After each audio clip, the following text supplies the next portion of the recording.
வணக்கம், இது வன்னி தமிழ் ப்ரோ. நான் உங்கள் மயூரன். இன்றைய காணொலியில மன்னார் மாவட்டத்துல சிப்பியாறு என்று சொல்ற இடத்துல பாம்பு வழிகாட்டி அந்தோணியார் கோயில் என்று சொல்லப்படுகிற ஒரு பிரசித்தி பெற்ற அந்தோணியார் கோயில் அமைந்திருக்கிறது. தொடர்பான முழுமையான வரலாறாக இந்த காணொலி அமைய இருக்கிறது. வாங்க காணொலிக்கு போவோம். யாழ்ப்பாணம் மன்னார் பிரதான வீதி சிப்பியாறு என்ற இடத்தில் சிப்பியாருக்கு அருகிலே இந்த கோயில் அமைந்துள்ளது. கோடி அற்புதராம் அந்தோணியாரை தரிசனம் பெறுவதற்காக மக்கள் எந்நேரமும் குவிந்த வண்ணம் உள்ளனர். மன்னார் யாழ்ப்பாணம் பிரதான வீதியில் இந்த கோயில் காணப்பட்டாலும் 2 கிலோமீட்டர் தூரத்தில் சிறிய கொட்டிலுக்குள் மங்காத அந்தோணியார் சுரூபத்துடன் ஒரு சிறிய கோவிலும் காணப்படுகின்றது. இந்த சுரூபம் தோன்றிய பின்னணியும் பாம்பு வழிகாட்டி அந்தோணியார் என்ற பெயருக்கு பின்னும் ஒரு அதிசயமான வாய்மொழி பாரம்பரியம் உள்ளதாக மன்னார் மறைமாவட்ட குருக்கள் கூறுகின்றனர். பல ஆண்டுகளுக்கு முன்னர் காட்டுக்குள் ஒரு வீடு இருந்ததாகவும் அவருக்கு அதிகளவிலான ஆடு மாடு மற்றும் வேலையாட்கள் இருந்ததாகவும் அந்த பண்ணையாளர் அந்தோணியாரின் அதிக பக்தி உடையவராகவும் இருந்திருக்கின்றார். அந்த பண்ணையாளரின் 4 வயது நிரம்பிய மகள் ஆடு மாடுகளுடன் காட்டிற்கு சென்று தொலைந்து விட்டதாகவும் 2 நாட்களாக பெற்றோர்கள் தேடியும் கிடைக்கவில்லை. அந்தோணியாரிடம் பெற்றோர்கள் காணாமல் போன தன் பிள்ளையை கண்டுபிடித்து தருமாறு உருக்கமாக மன்றாடியதாகவும் 2 நாட்களுக்கு பிறகு அந்த பிள்ளை அந்த பண்ணையாளரினுடைய ஆட்டுப்பட்டிக்கு முன் நின்றதாகவும் அவரை கண்டவுடன் ஊர் மக்களும் பெற்றோரும் அந்த குழந்தையிடம் உனக்கு என்ன நடந்தது என்று கேட்டபோது, நான் காட்டுக்குள் அழுது கொண்டு நின்ற போது என் கையை ஒரு அப்பா இறுக்கமாக பிடித்து கொண்டார். அந்த அப்பா தான் எனக்கு உணவளித்து என்னை பத்திரமாக இரவு பாதுகாத்து இங்கு என்னை கொண்டு வந்து விட்டு செல்கிறார் என்று குழந்தை கூறியிருக்கின்றது.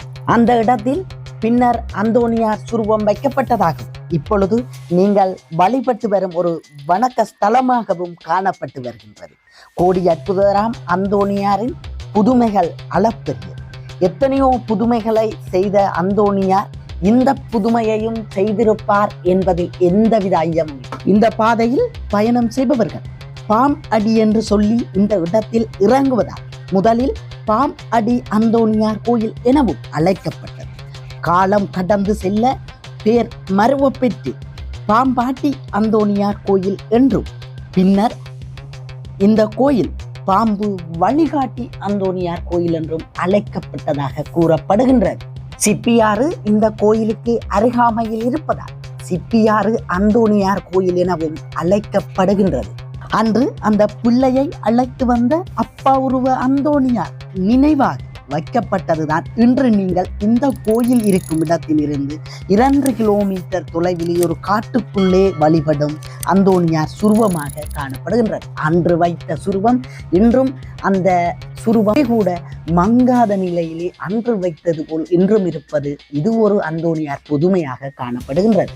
முன்னைய காலத்தில் காட்டுக்குள் இருந்த கோயில் மட்டும் இருந்ததாகவும் பின்னர் உள்நாட்டு யுத்தத்தில் ஏற்பட்ட சில சிக்கல் காரணமாக உள்ளே சென்று வழிபட முடியாத நிலை ஏற்பட்டது. அதனால் பக்தர்கள் ரோட்டிற்கு பிரதான வீதிக்கு அருகாமையிலேயே ஒரு கோயிலை அமைத்ததாகவும் இப்பொழுது அந்த கோயில் பெரிதாக கட்டப்பட்டிருக்கிறது. அதாவது சிப்பியாருக்கு அருகாமையிலேயே அமைந்திருக்கிற பிரதான வீதி கரையோடு இருக்கிற இந்த கோயில் அந்த கால பகுதியிலே கட்டப்பட்டதாகவும் ஆரம்ப கால கோயிலாக காட்டுக்குள் 2 கிலோமீட்டர் தூரத்திலே இருக்கும் அந்த கோயில் மட்டும்தான் இருந்ததாகவும் கூறப்படுகின்றது. இந்த கோயிலுக்கு வரும் பக்தர்கள் பிரதான வீதி கரையோட இருக்கிற கோயிலை மட்டும் வணங்கி செல்வதல்ல, உள்ளே காட்டுக்குள் நடந்து சென்று தங்களுடைய தேவைகளை அந்தோணியாரிடம் மன்றாடுகின்றார். அந்தோணியார் அவர்கள் தேவைகளை அறிந்து தீர்த்து வைக்கிறார் என்பது நம்பப்படுகிற ஒரு உண்மை. அந்தோணியாரிடம் பிரதானமாக இந்த காட்டுக்குள் இருக்கும் கோயிலில் குழந்தை பேறு அற்றவர்கள் மன்றாடி வருகின்றார்கள். அவர்களுக்கு குழந்தை கிடைக்கிறது என்பது உண்மை.